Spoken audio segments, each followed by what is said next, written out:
want to share some words of encouragement with you today, because we all, from different times, experience loss in our life. When someone we love and care about passes on, we really have to work through that moment. And, in fact, Chris and I were just talking about my brother-in-law. He passed away 31 years ago this November. He worked with him for several years up at Fort Harrison Tire.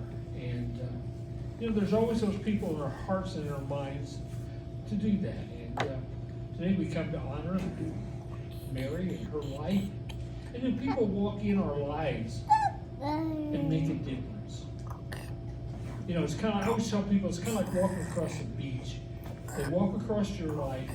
If you walk across the beach, you can't do it without leaving an impression. And she was one of those people that evidently left that impression with you. Because you're here today to honor her, do something special, even if it's just a get together with family to tell stories and enjoy that. And one of the reasons why this is important is people's stories are lost in 2 generations. 2 generations and a family story is lost. In fact, I can't wait. My little grandson's pitching now as an 8-year-old, and I want to tell him his great-grandpa, Grayless, Wes, got kicked out of the Lodi Christian Church for playing baseball on Sunday. He was 6'3" and was a preacher. Most of us didn't get that gene in the Grayless family, okay? Shortness tends to be on our list of not haves, but my grandpa was like 6'3", was a great baseball player. And I can't wait to tell him that story and tell him something about Grandpa Grayless, the coal miner, and the things that go on. So it's so important for you to keep those stories alive. And before I take time to talk a little bit about her and share some words of encouragement, the joke I used to tell people was, where did the Graylesses come from? We always wondered. Nobody ever talked a lot about it.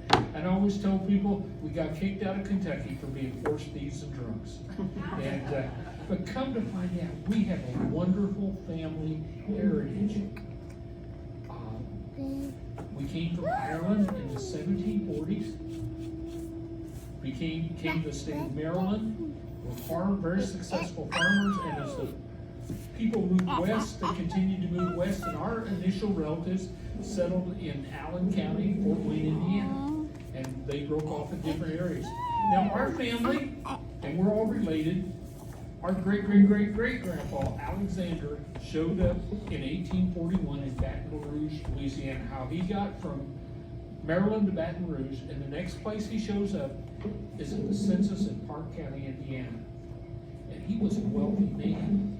His property was worth about $6,000 in 1860-something. Don't know where it's at, but he's buried in an unmarked grave on top of the hill back of Webster's house. Clay Park and Vigo County come together. Buried up there on the hill. I haven't been up there since I was a kid. But the other part of that is, we thought, that's neat.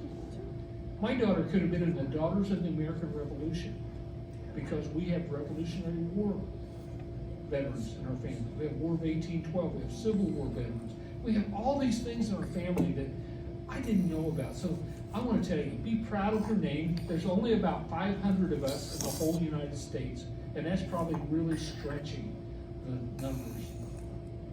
So you can be proud of your name and your heritage and where you came from and who you belong to.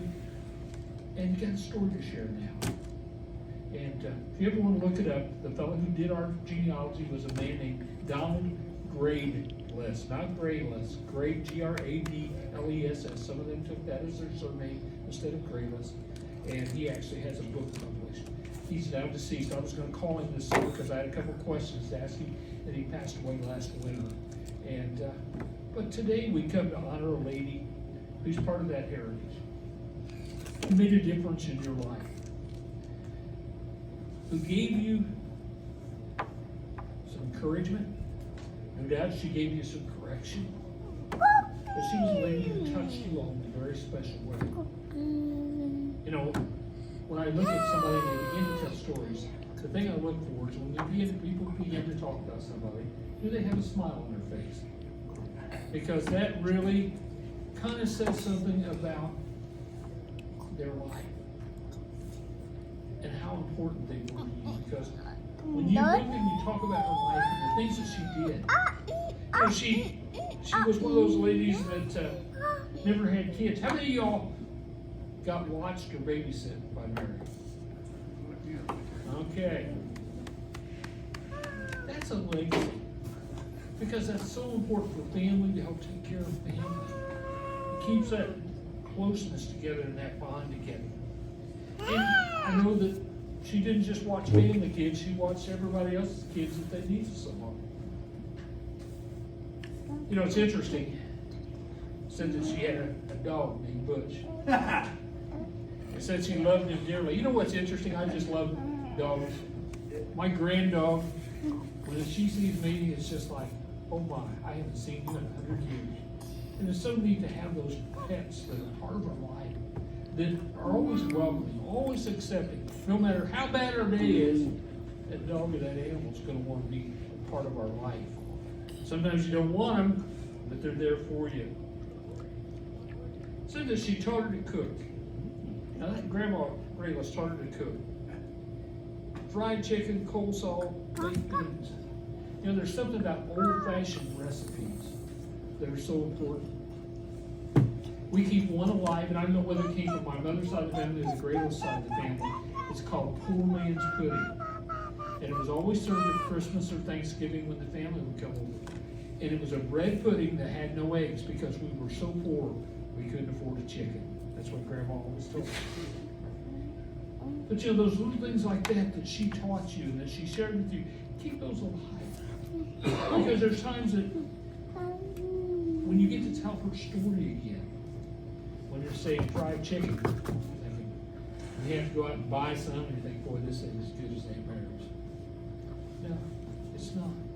Tell that story and keep it alive about the good things that she brought you. Now this is a Grayless trait. Graylesses are known to be good gardeners, at least all the ones I knew. My dad could grow anything. My wife says I can stick it in the ground and it grows. My grandma Grayless was always a gardener. Grandpa was too. But that's just one of those traits that comes through our family. Put something in the ground and go on to pick it, get out of it. You know, we all have funny stories about our family. I hate strawberries. I do not like them. Every year, my grandma Grayless had to go to Rosedale to pick strawberries. And I got drug along every time, even though I didn't like to eat them. You know, those little stories about her life that you're going to share today, keep alive. Because her life made a difference. Beth says she was my best friend. And friendship is something that's so important.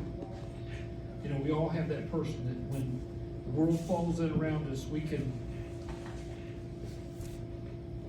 call and talk to and encourage. And she must have been that type of person for so many of you.